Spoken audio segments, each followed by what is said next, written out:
area, and then heading toward Corinth and the Little Elm area, the Highland Village area as well. Pretty strong rotation at times, maybe as weakened just a little bit. Reds northbound, greens southbound, so it's in the Dish, the Justin area, as I say, heading toward I-35 west near the Argyle area.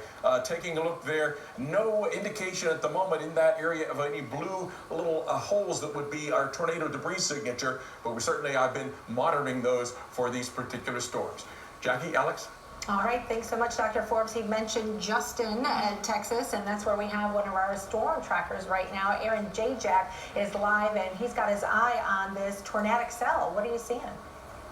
Hey, how's it going? So I'm just south of Justin right now. I just had to bail out of the town. There's large rain bands wrapping around, large hail, strong winds, torrential downpours. There was a pretty big wall cloud that was just west of Justin right before I bailed, and that thing got wrapped in rain, and so I bailed south to get on this next cell and stay safe, obviously. Absolutely, and I know, we've been concerned about the amount of chasers out there. Has that provided any kind of trouble in making your way around or making your decision more easily to go to a safe spot? Well, actually, I've been kind of trying to stay away from the chaser convergence and play in the southern end of the system today and keep bouncing from one cell to the next, and so it hasn't been too bad as far as chase convergence, but right now I've actually got a lot of local traffic here that's backed up. Not quite sure why it's backed up, I guess just because of the rain and torrential conditions. Yeah, we're concerned because 35W, a very well-traveled interstate, and this tornadic cell is going to be moving over the interstate. Is there a lot of traffic on the roadway there? Yeah, I don't know if you're looking at the street right now, there's a big line of cars in front of me right now. It's actually impeding my eastward movement, so yeah, I would say there's not a lot of traffic going westbound, but there is quite a bit going eastbound right now. Aaron, you mentioned hail.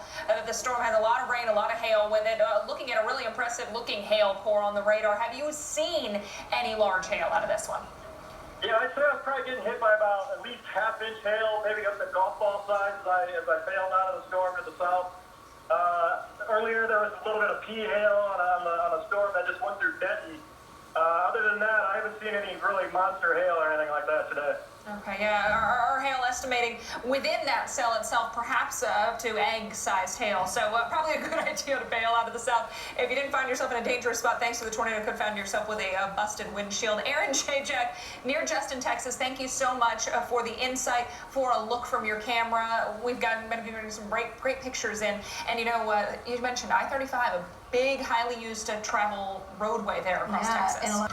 Good Sunday evening to you. Thanks for joining us for our special coverage of tonight's tornado threat. I'm meteorologist Alex Wilson. And I'm meteorologist Jackie Jarris. Dr. Greg Forbes is also with us here for tonight as we have another active round of severe weather across parts of the plains. Here's the setup. We want to show you several areas that we're watching. We've got our storm trackers all over the place in Texas as well as Oklahoma, even in Ohio. Right. We've been tracking this one storm tonight, Alex. Yeah, we've been watching severe and even tornado-warned storm at times across parts of Ohio, Texas, and Oklahoma. That's where the big show is this evening, where the big threat is as well, for the chance of large hail, damaging winds, and yes, tornadoes.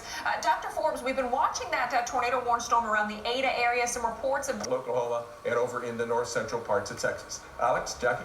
All right, thanks, Dr. Forbes. I want to get another check with Aaron Jack. He's around Roanoke, Texas. Aaron, at last check, you were near a storm that was producing some large hail and a lot of rain. You were on the highway. It looks like now you're in a quieter area. Tell us about the storm you're watching now. Yeah, so the storm, it's kind of looked like it weakened. It's got a higher base again, like a lot of the storms had today. Unlike the one in Justin, actually, was scraping the ground. So it's not looking as tornadic anymore. It's probably more of a hail threat. So I'm on 1171 just north of Grapevine Lake, just kind of tracking along to the east right now with the storm, and I stopped for a second here to take a look to see what this backside of the storm is doing right now. Yeah, we can see some low-hanging clouds, a little sunshine still out there, but for the most part, the sun is starting to go down now, and that becomes a concern that you're not going to be able to have very good visibility to continue to track these storms. Can you kind of take us back just a few minutes ago when you were over there near Justin? I know that you did see a funnel, and there was a little bit of damage in that area as well, and you said you had to pull over and kind of bail out on that storm. Can you walk us through that? Yeah, so I approached the storm from the north, and I feel like the rain curtain. I looked to my west, and I saw really large, low-hanging wall clouds. Looked like it was rotating. If you recall, there was another cell just to the south of that one.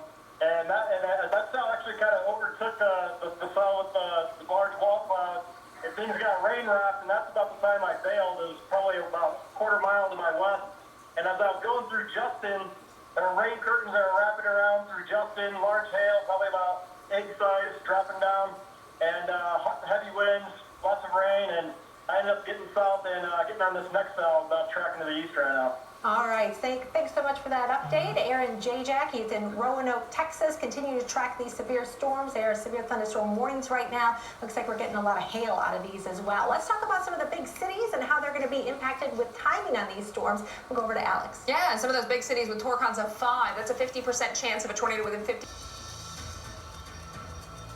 And welcome back to the Weather Channel's special coverage of tonight's tornado threat. Severe storms are popping up across the southern plains. We've got more than 20 storm trackers out there getting you the latest information and images, including this one.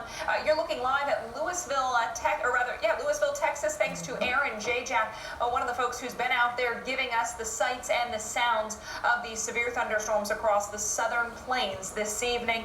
Right now finding himself in a quieter spot, but that has not been the case throughout the evening. Yeah, and you can see a lot of lightning, right? Sometimes you don't even need to worry about the hail and the wind. You got to worry about lightning. Yeah. That in itself can be a problem and a killer as well. We've had more than 60 reports of large hail tonight, and that's been the big thing. But we've got one twister right now. Let's get right to Dr. Greg Forbes for where that concern is. Thanks, Jackie.